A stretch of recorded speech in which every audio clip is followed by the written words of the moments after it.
أشهد أن لا إله إلا الله وحده لا شريك له وأشهد أن محمدا عبده ورسوله أما بعد فأعوذ بالله من الشيطان الرجيم بسم الله الرحمن الرحيم الحمد لله رب العالمين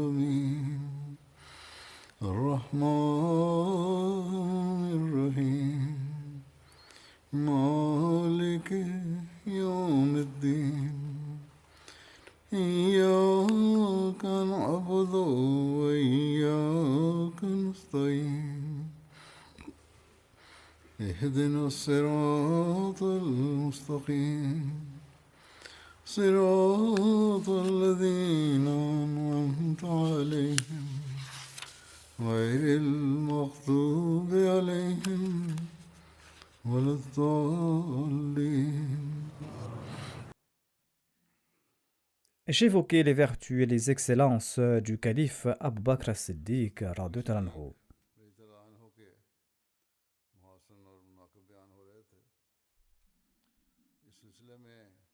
Il était le plus estimé et le plus aimé des compagnons.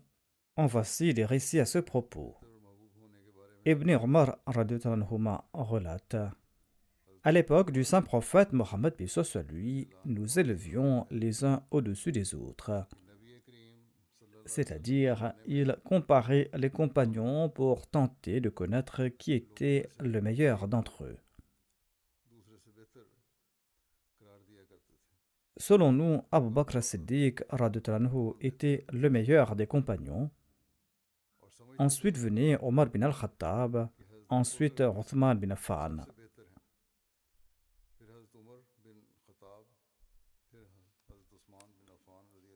Jabir bin Abdullah déclare: Omar radhiyallahu anhu a dit à Abu Bakr radhiyallahu anhu: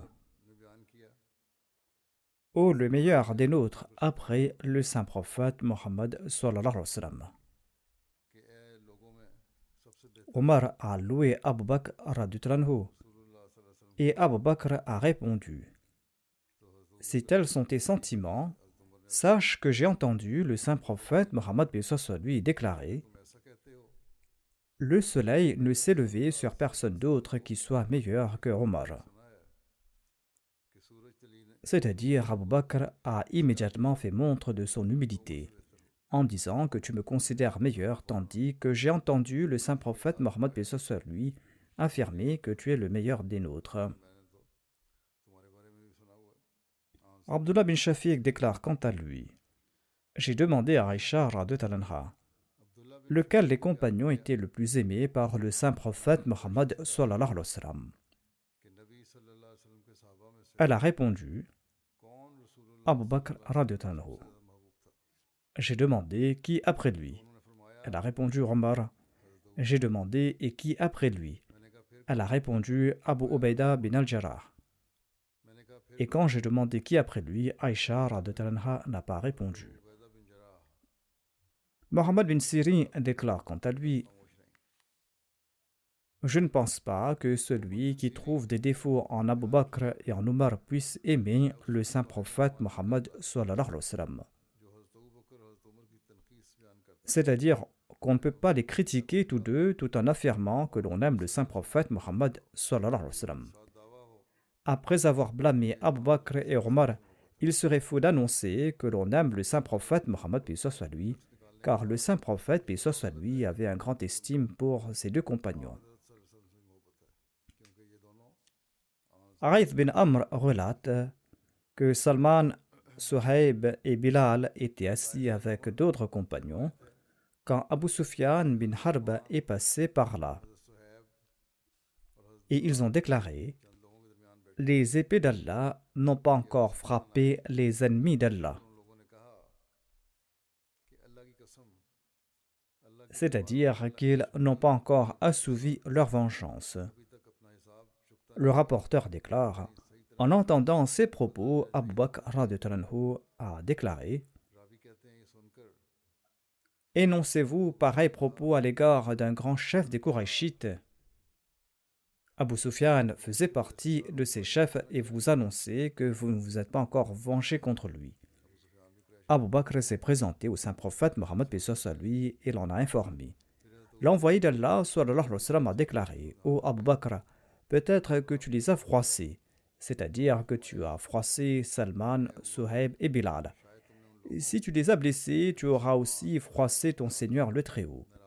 Sur ce, Abu Bakr est retourné chez ses 3 compagnons et il a déclaré: Ô mes chers frères, est-ce que vous êtes fâchés contre moi?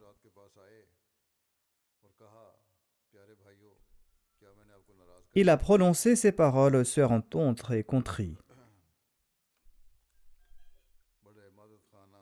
Ils ont répondu: non, qu'Allah vous accorde son pardon, ô notre frère. En tout cas, cela prouve aussi l'humilité d'Abu Bakr radhiyallahu anhu. Dans le passé, il avait affranchi ses 3 compagnons et en dépit de cela, il leur a demandé pardon. Cela prouve aussi son amour et son sens d'obéissance à l'égard du saint prophète Mohammed paix soit lui.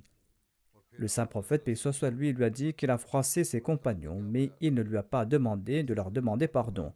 Mais Abu Bakr est parti immédiatement et il leur a demandé pardon. Selon les commentaires, cet incident aurait eu lieu lors du traité de Hudaybiyah, lorsqu'on a conclu une trêve avec les mécréants et lorsque Abu Sufyan n'avait pas encore embrassé l'islam. Les musulmans se disaient qu'ils auraient dû le tuer plus tôt.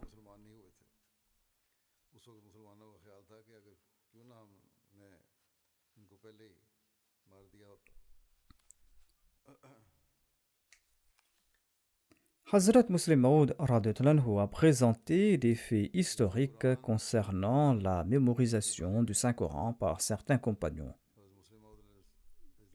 Il déclare qu'Abu Ubaïda atteste que les compagnons suivants de parmi les muhajirines ont mémorisé le Saint-Coran.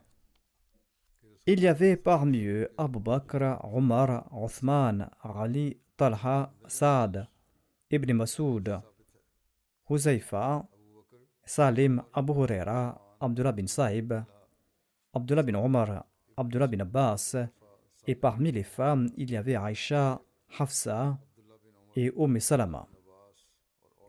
La plupart d'entre eux avaient mémorisé le Saint-Coran du vivant du messager d'Allah, sallallahu alayhi wa sallam, et certains l'ont fait après sa mort.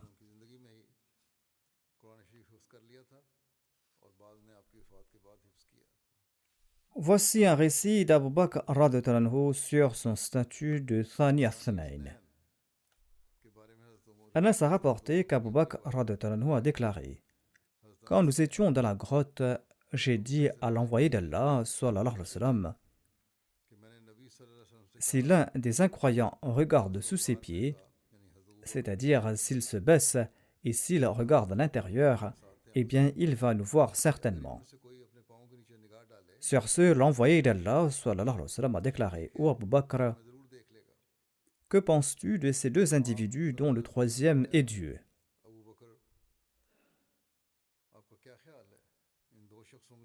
Ce récit est tiré du recueil d'Al-Bukhari.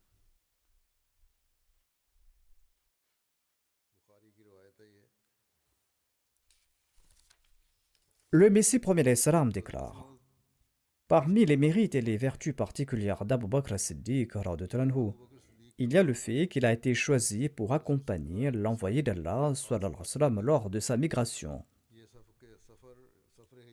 Et il a soutenu le saint prophète Mohammed sallallahu alayhi wa sallam, le meilleur des hommes quand frappaient les malheurs. Et Abu Bakr as-Siddiq était l'ami spécial de l'envoyé d'Allah sallallahu alayhi wa sallam dès qu'on frappait les malheurs, afin qu'il puisse prouver sa relation spéciale avec le bien-aimé de Dieu. Le secret en était qu'Allah savait très bien que le Siddiq était le plus courageux et le plus pieux des compagnons, et qu'il était le plus aimé et le plus estimé du saint prophète Mohammed sallallahu alayhi wa sallam. Et il savait aussi qu'il s'était immolé dans l'amour pour ce chef de la création, sallallahu alayhi wa sallam. Abu Bakr as-Siddiq radhiyallahu anhu aidait financièrement le saint prophète Mohammed à lui dès le début et il s'occupait de ses affaires importantes et ce depuis le tout début. Allah a réconforté son prophète sallallahu alayhi wa sallam à travers lui durant ces moments difficiles et douloureux. Et Allah lui a conféré le titre de Siddiq et il lui a accordé la proximité du saint prophète Mohammed à lui. Et Allah lui a conféré le statut de Thani Athnain. Et Allah l'a placé parmi ses serviteurs élus.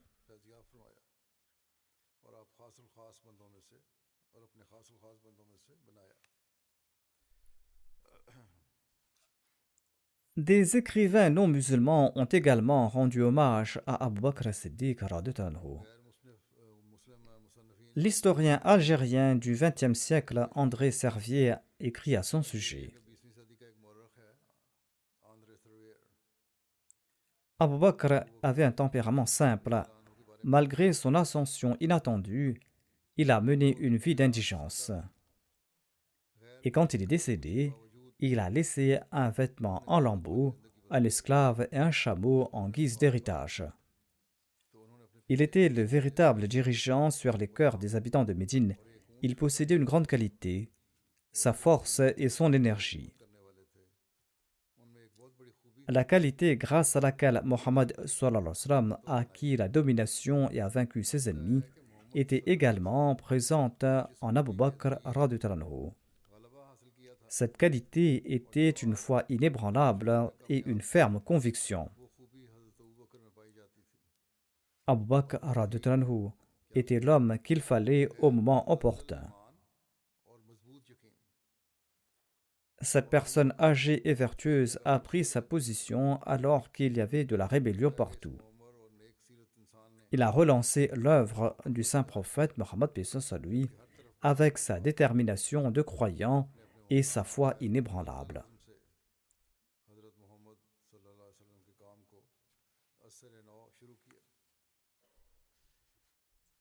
G.G. Saunders, un historien britannique, déclare quant à lui: la mémoire du premier calife est toujours vivante parmi les musulmans en tant que figure d'une loyauté et d'une bienveillance parfaite. Une personne qu'aucune tempête violente ne pouvait ébranler dans sa patience sans faille. Bien que son règne était court, ses accomplissements étaient très grands. Sa fermeté, sa stabilité et sa constance ont ramené la nation arabe dans le royaume de l'islam en surmontant la tempête de l'apostasie. Et sa détermination à conquérir la Syrie a jeté les bases de l'empire du monde arabe.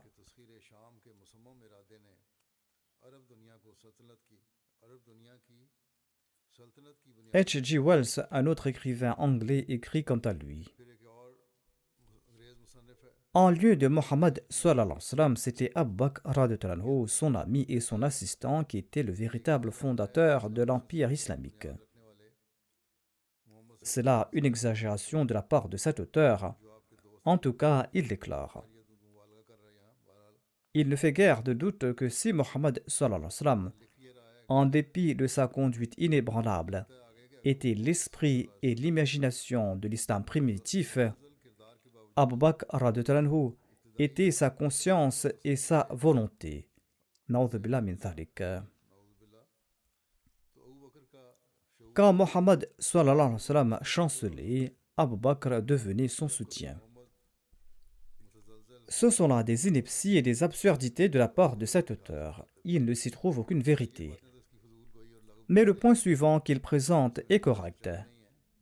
Il déclare: lorsque Mohammed sallallahu alayhi wa sallam est décédé, Abu Bakr a été élu son calife et son successeur.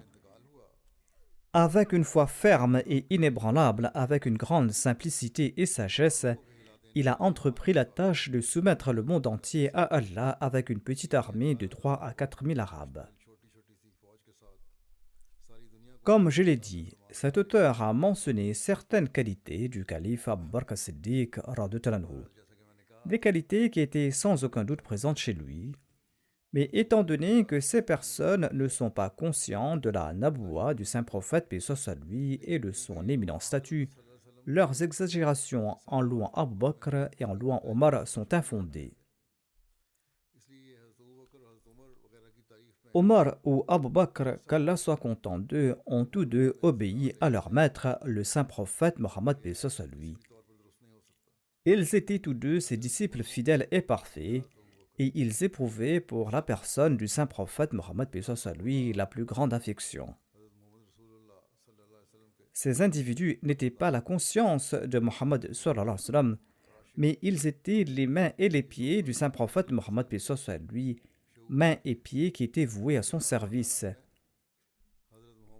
De même, l'islam n'était pas l'œuvre de l'esprit du saint prophète Mohammed, paix soit sur lui.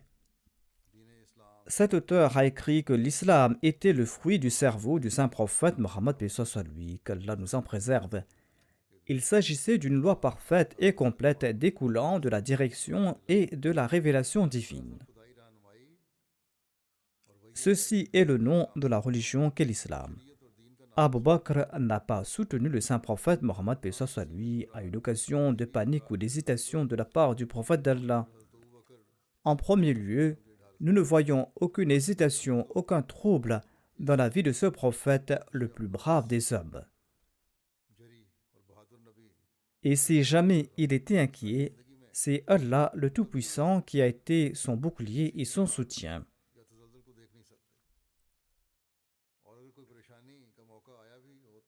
Cet auteur a aussi écrit qu'Abu Bakr radhiyallahu anhu était le soutien du saint prophète Mohammed, paix soit sur lui. Or, nous constatons le contraire. Si jamais Abu Bakr était inquiet ou si jamais il avait peur, c'était le saint prophète Mohammed, paix soit sur lui, qui devenait son soutien. C'est ce que nous constatons à l'occasion de l'hégire, quand Abu Bakr radhiyallahu anhu était très inquiet et lorsqu'il a pris peur.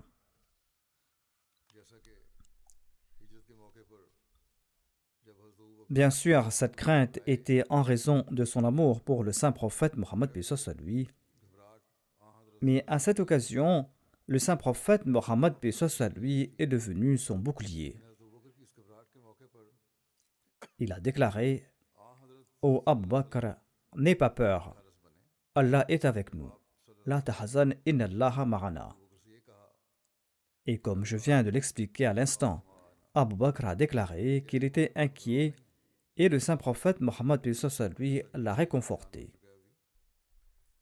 Ainsi donc, cet incident est une preuve claire de sa détermination et de sa confiance en Allah et prouve qu'il était un prophète spécial d'Allah. Mais en tout cas, si ces aveugles sont contraints de dire la vérité, ils tentent toujours d'empoisonner les esprits par la suite. T.W. Arnold était un autre orientaliste britannique. Il déclare quant à lui: Abu Bakr était un riche marchand de caractère élevé et très respecté par ses compatriotes pour son intelligence et ses capacités. Après avoir accepté l'islam, il a dépensé sa fortune pour affranchir des esclaves musulmans, esclaves qui étaient persécutés et torturés par les incroyants pour avoir accepté les enseignements de leur maître Mohammed sallallahu alayhi wa sallam. Sir William Muir, un orientaliste écossais et lieutenant-gouverneur des provinces du nord-est de l'Inde britannique, écrit quant à lui: Le règne d'Abu Bakr a été très court. Mais après Mohammed sallallahu alayhi wa sallam, l'islam doit être le plus reconnaissant à l'égard d'Abu Bakr. C'est-à-dire, personne d'autre n'a mieux servi l'islam plus qu'Abu Bakr après Mohammed sallallahu alayhi wa sallam. Hazrat Muslim Maud radhiyallahu anhu explique ceci à propos des excellences d'Abu Bakr as-Siddiq. N'est-il pas vrai que des puissants rois énoncent la prière qu'Allah soit content de lui en évoquant les noms d'Abu Bakr, de Omar, voire celui d'Abu Huraira? Et ils auraient souhaité avoir eu l'occasion de les servir. Qui peut affirmer qu'Abu Bakr, Omar et Abu Huraira qu'Allah soit content d'eux, ont subi des pertes en menant une vie de pauvreté. En effet, ils se sont imposés une mort au sens mondain, mais cette mort s'est avérée être leur vie, et maintenant aucun pouvoir ne peut les tuer. Ils vivront jusqu'au jour du jugement. Ensuite, il ajoute, Abu Bakr n'a pas mérité son statut auprès d'Allah tout simplement parce qu'il était né à l'époque du saint prophète Mohammed soit lui par hasard. Omar n'a pas reçu le statut de Omar par Allah parce qu'il est né accidentellement à l'époque du saint prophète Mohammed soit lui. Dieu n'a pas accordé à Othman et Ali leur statut respectif simplement parce qu'ils se trouvaient être les gendres du saint prophète Mohammed soit lui. Talha et Zubair n'ont pas reçu leur statut tout simplement parce qu'ils étaient de la famille du saint prophète Mohammed soit lui, ou parce qu'ils appartenaient à sa nation, ou parce qu'ils sont nés à son époque. Ils n'ont pas reçu ces honneurs et ces statuts pour ces raisons. C'étaient des gens qui avaient élevé leur sacrifice à un niveau si élevé qui dépasse l'imagination de l'homme. Ce sont donc les sacrifices qui confèrent ce statut. Hazrat Muslim Maud radhiyallahu anhu déclare: Nous avons un grand estime pour Abu Bakr as-Siddiq radhiyallahu anhu. Mais peut-on dire que cet honneur est dû à ses enfants? Beaucoup d'entre nous ignorent jusqu'où s'est étendu les descendants d'Abu Bakr as-Siddiq radhiyallahu anhu, et leur histoire n'a pas été préservée. Aujourd'hui, beaucoup prétendent être les descendants d'Abu Bakr radhiyallahu anhu et se disent des Siddiqis.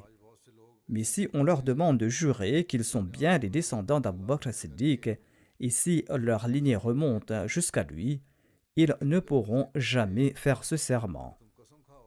Et même s'ils font ce serment, nous dirons qu'ils mentent et qu'ils sont des incroyants. La raison est que les circonstances des descendants d'Abu Bakr n'ont pas été préservées pour qu'on puisse, à juste titre, s'affilier à sa personne aujourd'hui. Par conséquent, nous ne respectons pas Abu Bakr parce que le travail de sa génération est noble. Nous ne respectons pas Omar parce que le travail de sa génération est d'un niveau très élevé. Nous ne respectons pas Othman non plus parce que sa génération a accompli des œuvres grandioses. Et nous ne nous souvenons pas d'Ali en raison des qualités particulières de ses descendants. D'ailleurs, la lignée d'Ali perdure jusqu'à présent, mais il n'est pas honoré parce que sa lignée existe jusqu'aujourd'hui. Pour ce qui est des restes des compagnons, on ne se souvient pas d'un seul en raison de ses descendants.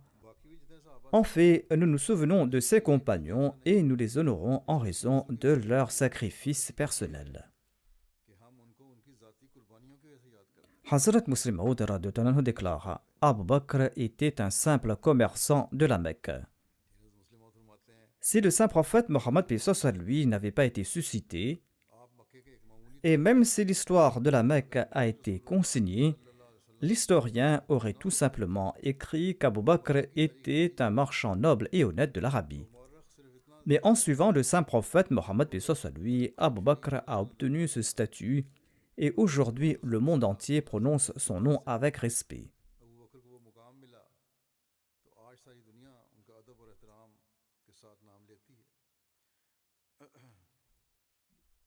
Lorsque le saint prophète Mohammed lui est décédé et que les musulmans ont choisi Abu Bakr comme leur calife et leur roi, cette nouvelle est parvenue à la Mecque. En ces instants, de nombreuses personnes étaient assises dans une assemblée, dont le père d'Abu Bakr qui se nommait Abu Qahafa. Lorsqu'il a entendu que les gens avaient prêté allégeance à Abu Bakr son fils, il n'a pas cru ses oreilles et il a demandé à la personne qui a apporté cette information de quel Abu Bakr il parlait. Il a répondu: il s'agit d'Abu Bakr, ton fils. Abu Qahafa a nommé chacune des grandes tribus arabes et il a demandé si chacune d'entre elles avait aussi juré allégeance à Abu Bakr. Quand le visiteur lui a dit que toutes ces tribus avaient unanimement choisi Abu Bakr comme calife et roi, Abu Qahafa a déclaré spontanément: Ashhadu an la ilaha illallah wahdahu la sharika lahu wa ashhadu anna Muhammadan abduhu wa rasuluhu.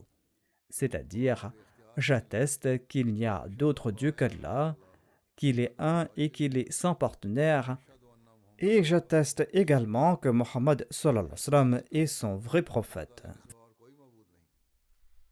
Hazrat Muslim Maud radhiyallahu anhu écrit: Abu Quhafa était musulman depuis un certain temps. Il avait prêté allégeance au saint prophète, paix soit sur lui, après la conquête de la Mecque ou avant cela. Il avait récité la kalima, la shahada de nouveau, car il avait reconnu la naboua du saint prophète Mohammed, paix soit sur lui, quand Abu Bakr est devenu calife. Ses yeux se sont ouverts et il a compris que c'était là une grande preuve de la véridicité de l'islam. Sinon, comment toute l'Arabie pouvait-elle se réunir sur les mains de son fils? Hazrat Muslim Maud radhiyallahu anhu écrit à ce propos: Lorsqu'Abu Bakr radhiyallahu anhu a embrassé l'islam, les Mécois ont déclaré: un de nos chefs a été humilié. Or, avant l'avènement de l'islam, il était honoré que par 200 ou 300 personnes. Et grâce aux bénédictions de l'islam, Dieu lui a conféré le statut de calife et de roi, et il a mérité un honneur et une renommée permanents en ce monde. Quelle comparaison existe-t-elle entre le leadership d'une tribu et le calife de tous les musulmans et le roi du royaume arabe qui est entré en collision avec la Perse et Rome et qui les a humiliés?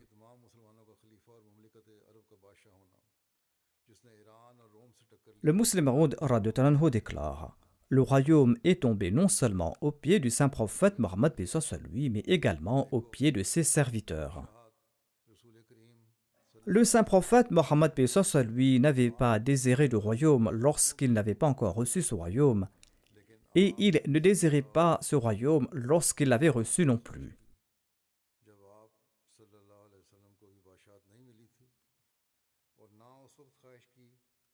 Ni Abu Bakr radhiyallahu anhu, ni Omar, ni Othman, ni Ali, qu'Allah soit content d'eux, ne désiraient ce royaume. Il n'y avait en eux aucune trace de royauté, bien qu'ils étaient de grands rois de ce monde, des rois qui étaient uniques dans l'histoire de ce monde. Ils étaient de nature très simple, et leur rencontre était si simple, ils faisaient montre d'une si grande modestie qu'extérieurement, on ne pouvait même pas savoir qu'ils étaient des rois. Aucun de ces nobles califes n'a déclaré que je suis au pouvoir, je suis le roi. Aucun d'entre eux n'a jamais voulu faire valoir sa royauté, ni aucun d'entre eux ne l'a jamais désiré. En fait, dit le Muslim Maud, le monde tombe aux pieds de ceux qui tombent aux pieds de Dieu. Les gens pensent que les royaumes les aideront, mais ces royaumes pensent qu'ils seront honorés en s'asservissant à ceux qui appartiennent à Dieu. Le Muslim Maud radhiyallahu anhu déclare: voyez Abu Bakr Siddiq radhiyallahu anhu, il est devenu roi, mais son père pensait qu'il lui était impossible d'être roi. Or, il a reçu ce royaume de la part de Dieu. Tamerlan était un grand roi, certes, mais il est devenu roi grâce à une stratégie mondaine. Napoléon était aussi un très grand roi, mais il est devenu roi par son travail acharné et par ses moyens matériels. Nadir Shah était également un grand roi, mais il a obtenu le royaume grâce à son travail acharné, grâce à ses efforts et grâce à ses moyens matériels. Ainsi, ils sont tous devenus rois, mais nous dirons que Tamerlan a obtenu le royaume par les hommes, mais qu'Abu Bakr l'a obtenu de la part de Dieu. Nous dirons que Napoléon a obtenu le royaume par ses moyens temporels, mais que Omar a obtenu le sien de la part de Dieu. Nous dirons que Gengis Khan a obtenu le royaume par des moyens temporels, mais que Othman a reçu le sien de la part de Dieu le Tout-Puissant. Nous dirons que Nadir Shah est devenu roi par des stratégies temporelles, mais que Ali a reçu le royaume de la part de Dieu. Tous sont devenus rois. Les rois de ce monde étaient majestueux et ils inspiraient la crainte. Ils avaient imposé leurs lois et les califes aussi avaient imposé leurs lois. Voir la loi de ces rois temporels était mieux respectée que celle d'Abu Bakr, de Omar, d'Othman et de Ali. mais ces quatre-là ont été nommés rois par Dieu et les rois de ce monde ont été nommés par les hommes. Ici, le Muslim Maud évoque les bénédictions de la prière Bismillahir-Rahmanir-Rahim. Il déclare: le saint prophète Mohammed lui a déclaré que celui qui ne récite pas Bismillah avant d'entamer un travail important ne sera pas béni. Il ne voulait pas dire qu'il ne va pas atteindre son objectif. Cela signifie qu'il ne pourra pas obtenir cet objectif de la part d'Allah. Le royaume octroyé par Dieu a été offert à Abu Bakr, à Omar, à Othman et à Ali. Personne d'autre ne l'a obtenu. Les autres ont reçu leur royaume par l'entremise de Satan ou par l'homme. Sinon, Lénine, Staline ou Malenkov n'ont pas récité Bismillahir-Rahmanir-Rahim, mais ils sont quand même arrivés au pouvoir. Roosevelt, Truman ou Eisenhower n'ont pas non plus récité Bismillah, mais ils ont quand même obtenu le royaume. Ils ne connaissaient même pas Bismillah. Bismillah n'avait aucune valeur dans leur cœur.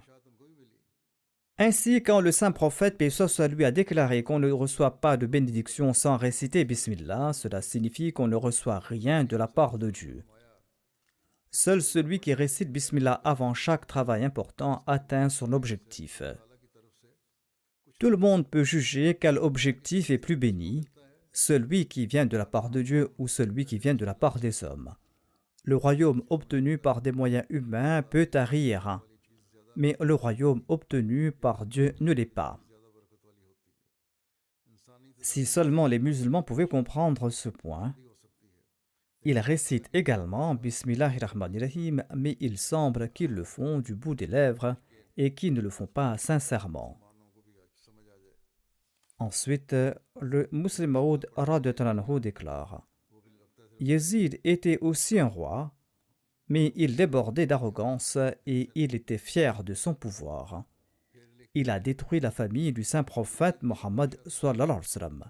Apparemment, il se disait musulman. Mais il a tué les enfants du saint prophète, paix soit sur lui.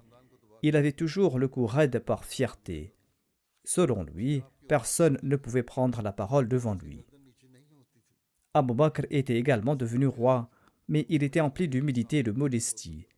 Il disait: Dieu m'a nommé pour servir le peuple, et tout répit que j'obtiens pour servir n'est que grâce de la part de Dieu. Yazid disait quant à lui qu'il a obtenu le pouvoir par son père. Je peux tuer la personne de mon choix et faire vivre qui je veux. Apparemment, Yazid était supérieur à Abu Bakr en puissance. Il disait que je suis un roi héréditaire. Qui a le pouvoir de parler devant moi? Mais Abu Bakr disait quant à lui: je n'avais aucune aptitude pour devenir roi. C'est Dieu qui m'a tout donné. Je ne pouvais devenir roi par mes propres forces.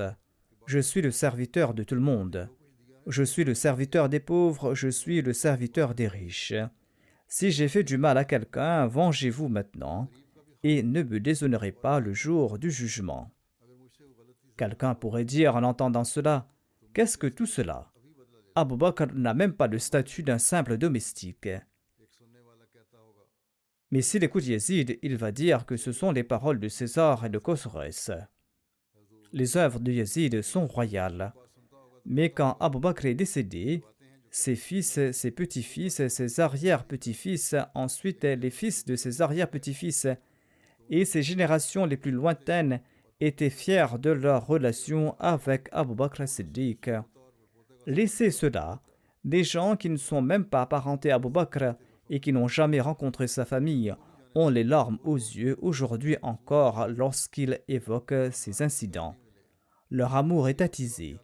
Ils s'enflamment lorsqu'on insulte Abu Bakr Siddiq radhiyallahu anhu. Par conséquent, non seulement ses enfants, voire les étrangers sont prêts à sacrifier leur vie pour lui. Tout musulman qui entend son nom aujourd'hui déclare qu'Allah soit content de lui.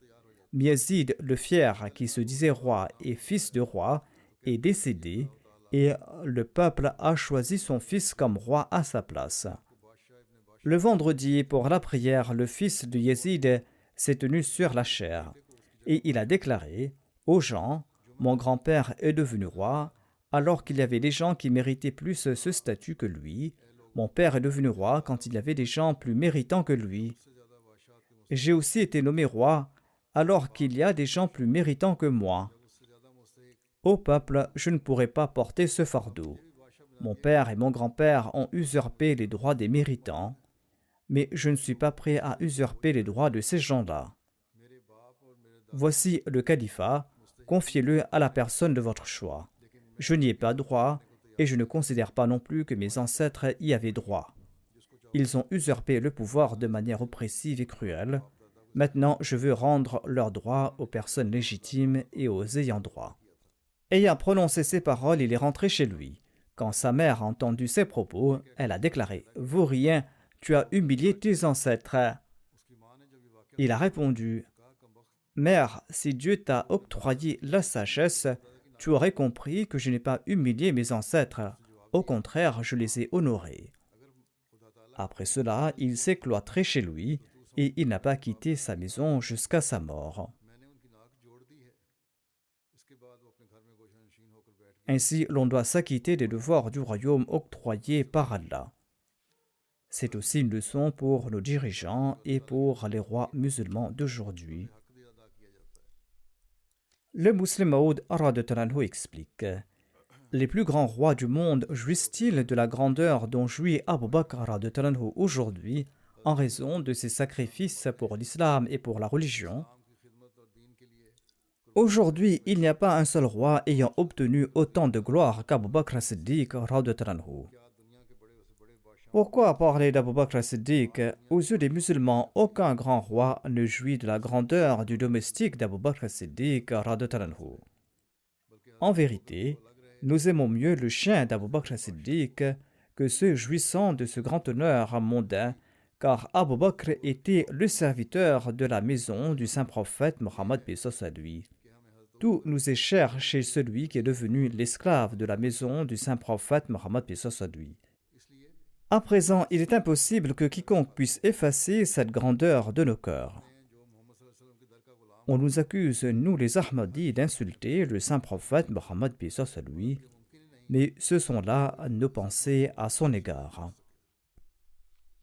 Hazrat Muslim Maud radhiyallahu anhu déclare: l'un des fils d'Abu Bakr as-Siddiq avait embrassé l'islam tardivement et il était assis un jour dans la mosquée du saint prophète Mohammed paix soit lui lorsqu'il est devenu musulman et on conversait là-bas sur plusieurs thèmes. Le fils d'Abu Bakr a dit à son père: ô mon père, lors de telle ou telle bataille, je me cachais derrière un rocher et vous êtes passé à 2 reprises devant moi. J'aurais pu facilement vous tuer si je l'avais voulu, mais je ne l'ai pas fait en raison du fait que vous êtes mon père. En entendant cela, Abu Bakr a répondu: je ne t'ai pas vu en ces instants-là. Si je t'avais vu, je t'aurais tué parce que tu étais venu sur le champ de bataille en ennemi de Dieu.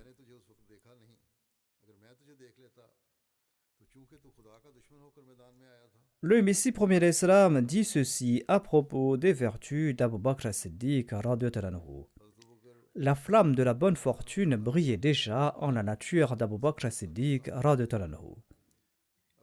C'est-à-dire qu'il avait la capacité de brûler, la capacité d'être brillant. Il ajoute: c'est pourquoi les enseignements sacrés du saint prophète paix soit lui l'ont immédiatement impressionné et éclairé. Il n'a pas discuté avec le saint prophète Mohammed paix soit lui, il n'a demandé aucun miracle, aucun signe. Après avoir entendu, il a tout simplement demandé s'il prétendait être un prophète. Quand le saint prophète a répondu affirmativement, Abu Bakr a déclaré: soyez témoins que je suis le premier à croire en vous. Le Messie premier d'Islam déclare: selon mon expérience, un nombre infime de ceux qui posent beaucoup de questions sont guidés sur le droit chemin. Ceux qui œuvrent avec bonne foi et patience profitent pleinement de la direction. Abu Bakr et Abu Jahl nous présentent tous deux des exemples à cet égard. Abu Bakr n'a pas discuté, n'a pas demandé de signe, mais il a reçu ce que ceux qui ont demandé un signe n'ont pas obtenu. Il a vu signe après signe et il est devenu lui-même un très grand signe. Abu Jahl, quant à lui, a argumenté. Il n'a pas mis fin à son docilité, à son ignorance. Signe après signe lui sont passés devant les yeux, mais il n'a pas pu les voir. Finalement, il est devenu un signe pour les autres et il est mort dans l'opposition. Le Messie premier Islam déclare le sol de la Mecque était le même sol d'où sont nés Abu Bakr radhiyallahu anhu et Abu Jahal. La Mecque est la même ville où des millions de personnes de toutes classes et de tout statut se rassemblent de toutes les parties du monde. Ces deux individus sont nés sur la même terre. Le premier, en raison de sa bonne fortune et de sa direction, est devenu la perfection des Siddiqines après avoir reçu la direction. Le second est devenu célèbre pour ses méfaits, pour son ignorance, pour son inimitié et pour son opposition à la vérité. Rappelez-vous qu'il existe deux types de perfection. L'une est issue de la force Rahmani et l'autre tire son origine de Satan. Les hommes de la perfection Rahmani trouvent leur gloire et honneur au ciel. De même, les hommes d'une perfection satanique sont célèbres parmi les descendants de Satan. Tous deux étaient au même endroit. Le saint prophète, paix soit lui, n'a pas fait de distinction entre personnes. Il a présenté de manière égale les ordres d'Allah. Mais les malchanceux ont été privés et les bienheureux ont été guidés et ils sont devenus parfaits. Abu Jahl et ses compagnons ont vu des vingtaines de signes. Ils ont vu des lumières et des bénédictions divines, mais cela ne leur a servi à rien. Le Messie premier Islam ajoute: quand le saint prophète, paix soit lui, est apparu à la Mecque, Abu Jahl s'y trouvait ainsi qu'Abu Bakr as-Siddiq radhiyallahu anhu.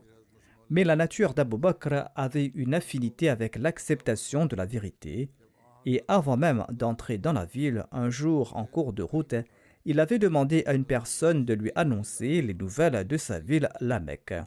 L'autre l'a informé que le saint prophète Mohammed paix soit lui s'était proclamé prophète. En entendant cela, Abu Bakr a accepté le saint prophète Mohammed paix soit lui et il n'a demandé aucun signe, aucun miracle, bien que plus tard il a vu d'innombrables signes, voire lui-même il est devenu un signe. Mais en dépit d'avoir vu des milliers de signes, Abu Jahl n'a cessé de s'opposer à la vérité et de rejeter la vérité. Quel en était le mystère? Tous deux sont nés au même endroit. Le premier a reçu le titre d'As-Siddiq et l'autre, qu'on appelait Abul Hikam, est devenu Abu Jahl. Le secret était que la nature d'Abu Jahl n'avait aucune compatibilité avec la vérité, car les questions de foi dépendent de l'affinité. Lorsqu'il y a compatibilité, celle-ci devient elle-même l'enseignante et cette compatibilité enseigne les affaires de la vérité. C'est la raison pour laquelle l'existence de personnes douées d'affinité deviennent des signes. Le Messie premier Islam déclare: mon Seigneur m'a dévoilé que le Siddiq, le Farouk et Othman, qu'Allah soit content d'eux, étaient des pieux croyants. Ils étaient parmi les élus de Dieu et ceux ayant mérité ses faveurs choisies. La majorité des gnostiques ont témoigné de leur vertu. Ils ont abandonné leur patrie pour le plaisir de Dieu. Ils ont pénétré dans le cœur de chaque bataille. Ils ne se sont pas souciés de la chaleur des journées estivales ou du froid des nuits hivernales. À l'instar de jeunes braves, ils ont tout donné dans la voie de la religion. Ils n'étaient point enclins vers leurs proches ou les étrangers, souhaitant adieu à tout le monde pour la cause de Dieu, le Seigneur de tous les mondes. Leurs œuvres étaient parfumées. Tout cela indique le jardin de leur statut et les vergers de leurs œuvres. Et les effluves parfumés de la brise nous font découvrir leur subtile qualité. La splendeur de leur lumière nous est évidente. Le Messie premier Islam déclare: par Dieu, Allah a fait de deux cheikhs, à savoir Abu Bakr as-Siddiq et Omar, et du troisième qui est Adh-Nourayn, c'est-à-dire Othman. Il a fait de tous trois les portes de l'islam et l'avant-garde de l'armée du saint prophète Mohammed sallallahu alayhi wa sallam. Ainsi, quiconque nie leur grandeur méprise en fait leurs arguments et ne les respecte pas. Il les insulte et les calomnie, et je crains pour celui-là sa mauvaise fin et la perte de sa foi. Ceux qui leur ont nui les ont maudits et les ont calomniés, se sont certes endurcis le cœur, et ils ont attiré la colère du très miséricordieux. J'en ai fait l'expérience à maintes reprises et j'ai ouvertement déclaré que la haine et le ressentiment envers ces nobles personnages est le plus grand moyen de couper sa relation avec le Dieu miséricordieux. Quiconque les hait est complètement privé de la miséricorde et de la compassion. Les portes du savoir et de la gnose ne lui sont pas ouvertes. Le Messie premier d'Islam déclare: comment médire celui dont la déclaration a été prouvée par Allah? Il y a en effet certains groupes qui utilisent des propos déplacés à l'égard de ces nobles compagnons du saint prophète Mohammed paix soit sur lui. Le Messie premier l'Islam déclare: Comment maudire celui dont la déclaration a été prouvée par Allah et qui a reçu son aide de la part d'Allah lorsqu'il le lui a demandé, et des personnes en faveur de qui Allah a montré des signes de son soutien et a contrecarré les plans des méchants. Abu Bakr as-Siddiq a protégé l'islam des épreuves le brisant et il l'a protégé du déluge de la tyrannie et de l'oppression. Abu Bakr a tranché la tête du serpent menaçant, il a établi la paix et l'ordre, et par la grâce d'Allah, le Seigneur des mondes, il a vaincu tous les menteurs. Abu Bakr as-Siddiq possède de nombreuses vertus et d'innombrables bénédictions.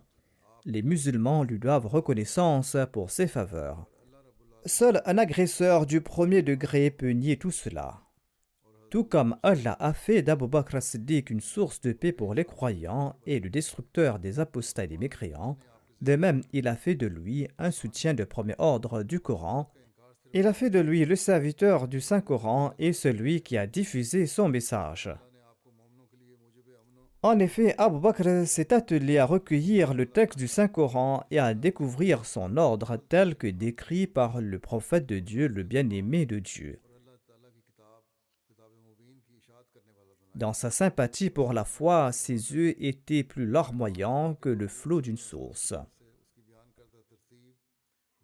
Le Messie premier l'Islam déclare: Ce qui est étrange, c'est que certains des chiites admettent également qu'Abu Bakr as-Siddiq a embrassé l'islam quand l'ennemi était en grand nombre et qu'il a soutenu le saint prophète Mohammed paix soit sur lui durant les moments difficiles du début et qu'il a accompagné fidèlement et loyalement le messager de Dieu sallallahu alayhi wa sallam lorsqu'il a quitté la Mecque. Ils admettent également, ces chiites, qu'Abu Bakr as-Siddiq a enduré des épreuves lorsqu'il a quitté sa chère patrie, lorsqu'il a quitté ses amis et toute sa famille, et lorsqu'il a accepté de se soumettre à Dieu. Ensuite, il a participé à chaque bataille, il a combattu les infidèles et il a aidé le prophète loué et le prophète choisi, sallallahu alayhi wa sallam. Ensuite, il a été nommé calife quand un groupe d'hypocrites a apostasié et que de nombreux menteurs ont revendiqué la prophétie. Il n'a cessé de les combattre jusqu'à ce que la paix et l'ordre soient rétablis dans le pays et que le groupe des séditionnistes soit détruit.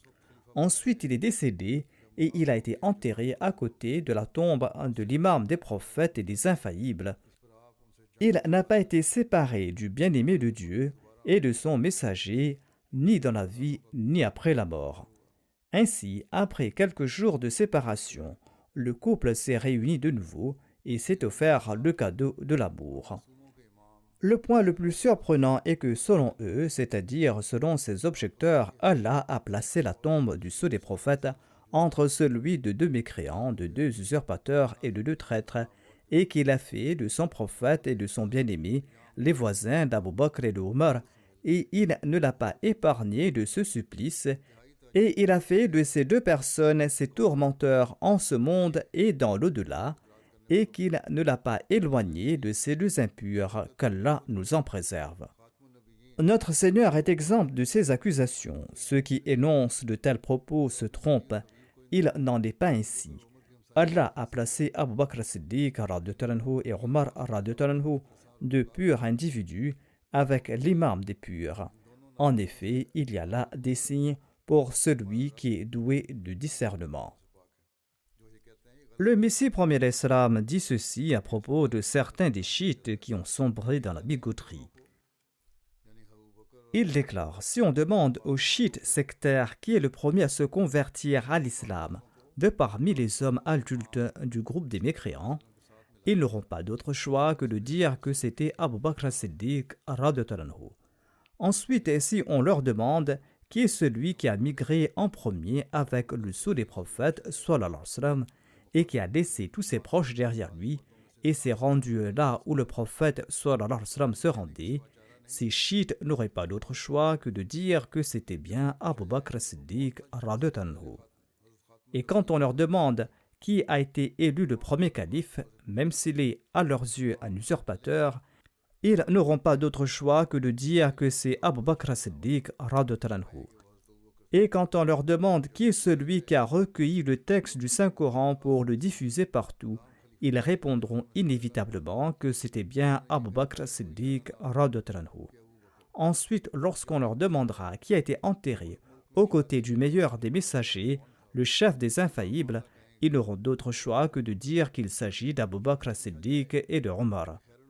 Ainsi, il est surprenant que toutes les vertus ont été conférées à des infidèles et à des hypocrites, que Dieu nous en préserve, et que toutes les bénédictions de l'islam avaient été révélées par les ennemis.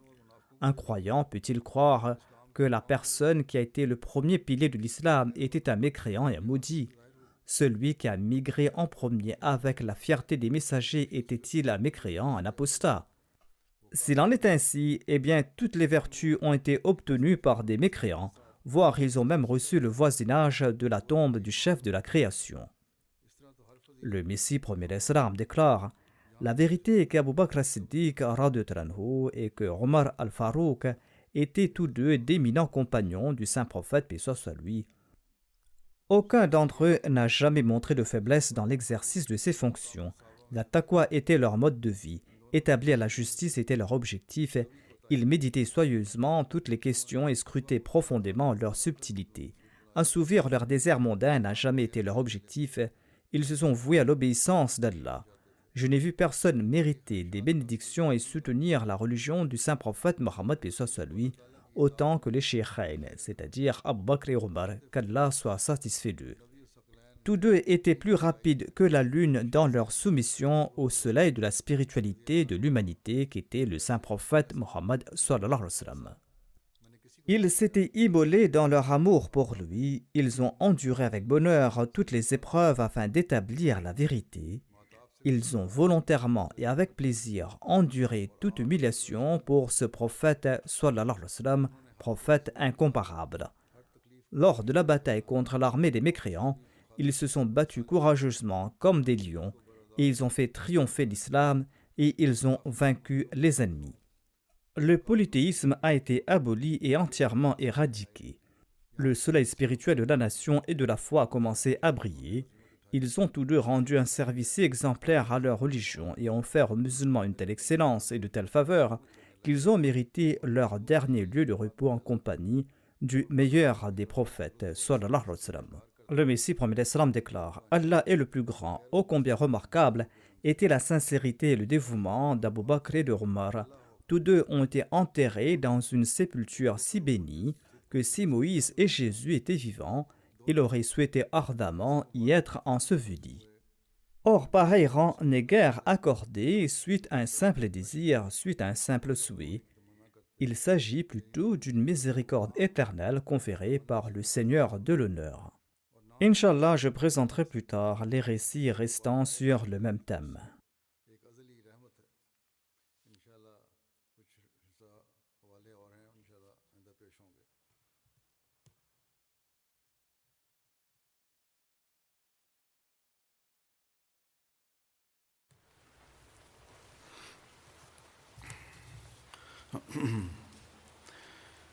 الحمد لله نحمده ونستعينه ونستغفره ونؤمن به ونتوكل عليه ونعوذ بالله من شرور أنفسنا ومن سيئات أعمالنا من يهده الله فلا مضل له ومن يضلل فلا هادي له ونشهد أن لا إله إلا الله ونشهد أن محمدا عبده ورسوله عباد الله رحمكم الله إن الله يأمر بالعدل والإحسان وإيتاء ذي القربى وينهى عن الفحشاء والمنكر والبغي يعظكم لعلكم تذكرون اذكروا الله يذكركم وادعوه يستجب لكم ولذكر الله أكبر.